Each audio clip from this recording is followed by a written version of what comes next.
Hi guys! We're going to read a really awesome story today about one of my favorite little monkeys. You know who this is? Curious George. This book is called Curious George Flies a Kite and it's by H.A. Rey. Now before we start, we should think about what the word curious means. Anyone know? Curious means you really want to find out about something.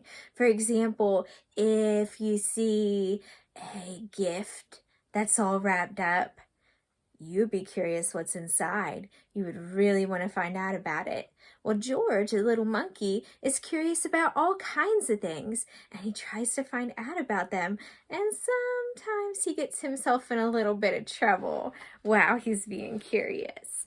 So let's see what he does in this story. Curious George Flies a Kite by H.A. Rey.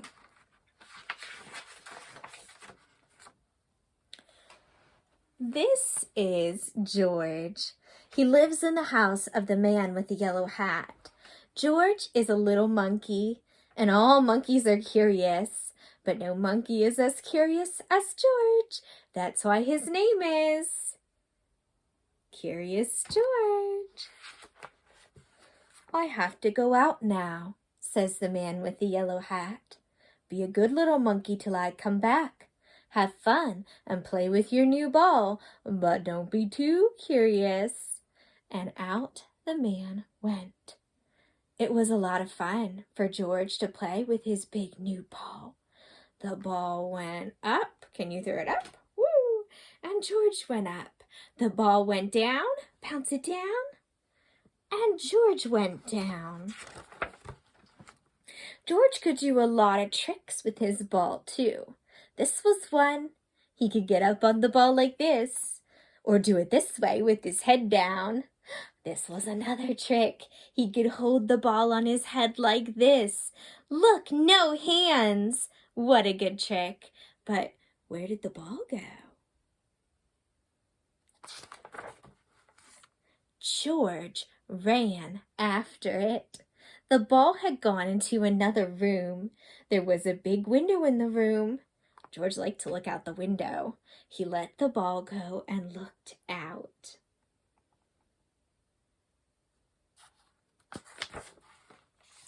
George could see Bill on his bike and the lake with a boat on it. He could see a big house in a little garden and a little house in a big garden. The big house was the house where Bill lived. But who lived in that little house? George was curious. Who could live in a house this little? What do you think? Who could live there?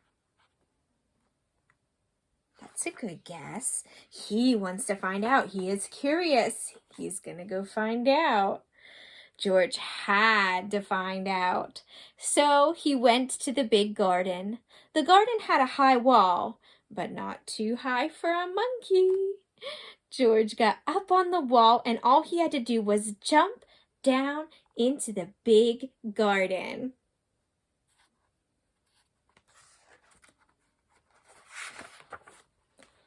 And now he could take a good look at that little house. And what did he see? What is it? A big white bunny and a lot of little bunnies. George looked and looked and looked. Bunnies were new to him. How funny they were. The big bunny was Mother Bunny. She was as big as George. But the little bunnies were so little, George could hold one in his hand, and that is just what he wanted to do. How could he get a bunny out of the house? A house must have a door to get in and out. Where was the door? Oh, there it was. George put his hand in, and he took out a baby bunny. Can you pick up a little baby bunny on your hand? What fun it was to hold a baby bunny, and the bunny did not mind. It sat in his hand, one ear up, one ear down, and looked at George, and George looked back at it.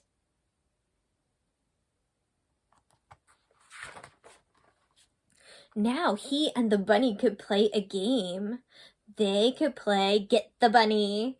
George would let the bunny hop away and then run after it and get it back. George put the bunny down. He looked away. 1, 2. The bunny was off like a shot, but George did not look. He had to wait a little. 3, 4. He waited. Is that a good idea? I'm a little worried. Then George looked up. Where was the bunny? He could not see it. Where had it gone? He looked for it here. He looked for it there. He could not find it. Where was the bunny? It could not get out of the garden. It could not get up the wall like George could. It couldn't fly away. It had to be here, but it was not. The bunny was gone, and all the fun was gone too. George sat down. Why did he let the bunny go? Now he could not put it back in the bunny house where it could be with Mother Bunny. Mother Bunny? George looked up. Why, that was it. Mother Bunny could help him. George got up. He had to have some string. There was a string. He took the string and went back to the bunny house. What's he gonna do? How could he get that baby back? Mother Bunny was at the door. George let her out, and he put the string on her, and Mother Bunny knew what to do. Away she went with her head down and her ears up, and all George could do was hold the string and follow her. Where's she going? And then Mother Bunny sat down. She saw something, and George saw it too. Something white that looked like the tail of a bunny. And that's what it was. But where was the rest of the bunny? It was down in a hole. A bunny likes to dig a hole and go and live in it. But this bunny was too little to live in a hole. It should be with Mother. So George got hold of its little white tail and he pulled the baby bunny out. And then they all ran back to the bunny house. George did not have to put a string on the baby. It ran after its mother all the way home. George took the string off Mother Bunny and helped them back into the house. And then Mother Bunny and all the little ones lay down to sleep. George looked at them. It was good to see the baby bunny back where it should be. Now George would go back where he should be. When he came to the wall, he could see something funny in back of it. George was curious. He got up on the wall to see what it was. Take a guess. What do you think that funny thing is?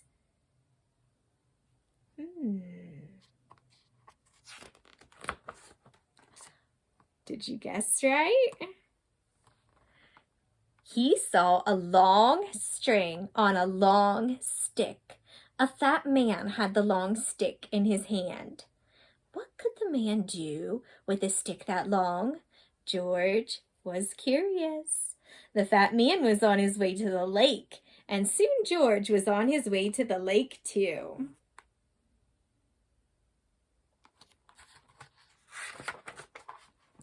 The man took a hook out of his box, put it on a string, and put something on it. The man let the string down into the water. Now George knew the string and the stick were to fish with. When the man pulled the string out of the water, there was a big fish on the hook. What fun it must be to fish! George wanted to fish too. He had a string. All he needed was a stick, and he knew where to get it, so he ran home as fast as he could. He should be staying home, right? The man in the yellow hat said, stay home. But he's so curious, sometimes he doesn't listen. In the kitchen, he took the mop off the kitchen wall. It could be a good stick. Now George had the string and the stick, and he was all set to fish. Or was he? No, not yet. George had to have a hook, and on the hook, something a fish would like to eat. Fish might like cake, but where could he get a hook?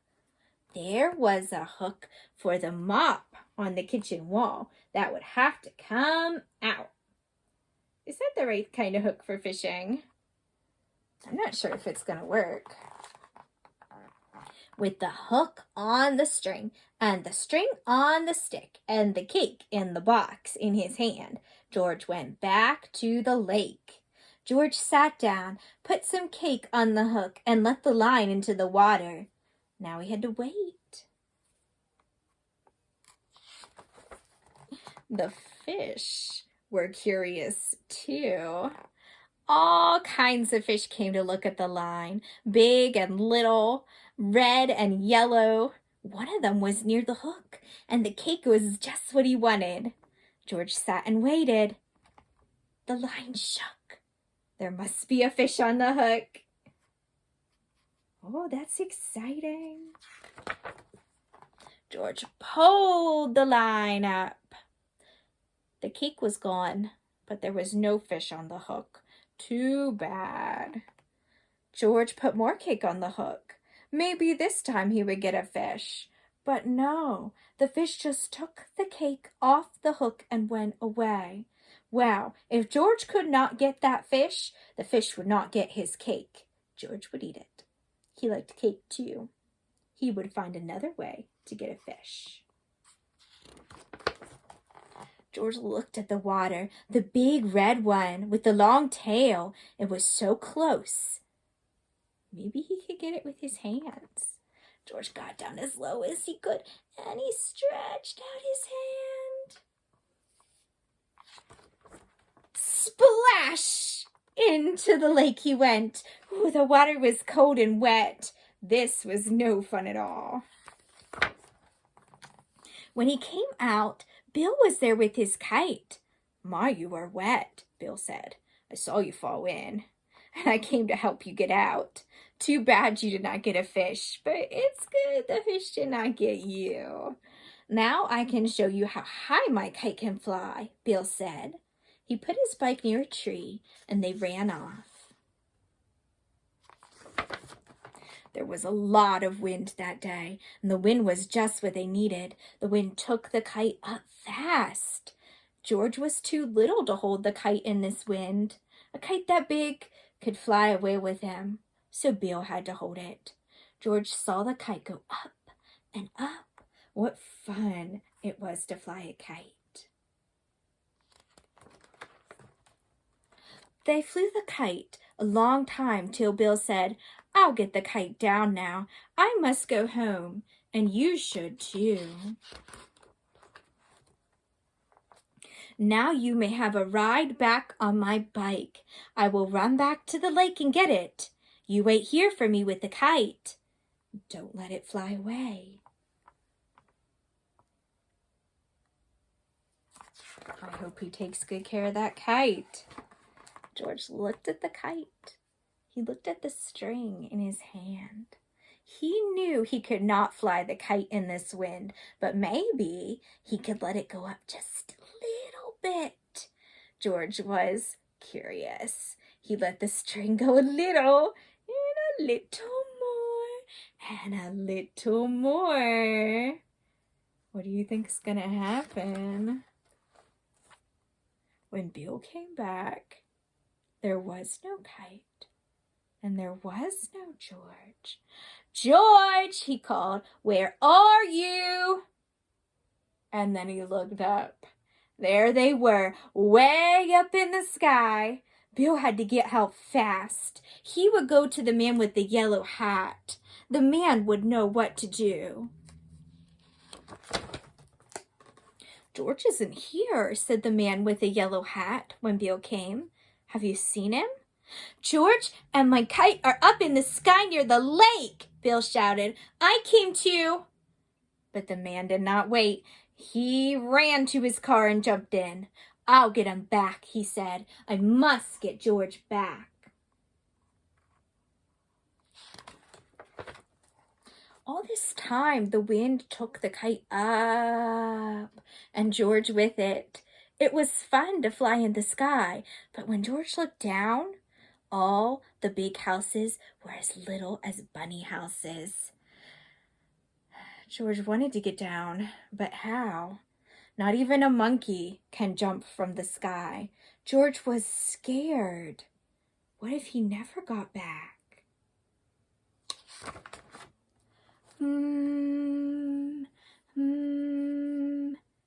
What was that? George could hear something, and then he saw something fly in the sky like a kite. It was a helicopter, and in the helicopter, hurrah, was the man with the yellow hat. Down from the helicopter came a long line. George got hold of it, and the man with the yellow hat pulled him up. George held on to the kite to give it back to Bill. "I'm happy to have you back, George," said the man with the yellow hat. "I was scared. You must have been scared too. I know you will not want to fly the kite again." "Hurrah!" Bill shouted when George came to give him the kite. "George is back, and my kite is back too." And then Bill took George by the hand and went with him into the little garden, and from the little garden into the big garden where the bunny house was. "Here's one of my baby bunnies," Bill said. "Take it, it's for you." A baby bunny for George? George took it in his hands and held it way up. It was his bunny now. He could take it home with him. And that is just what he did. I hope you liked that story about Curious George. See you next time.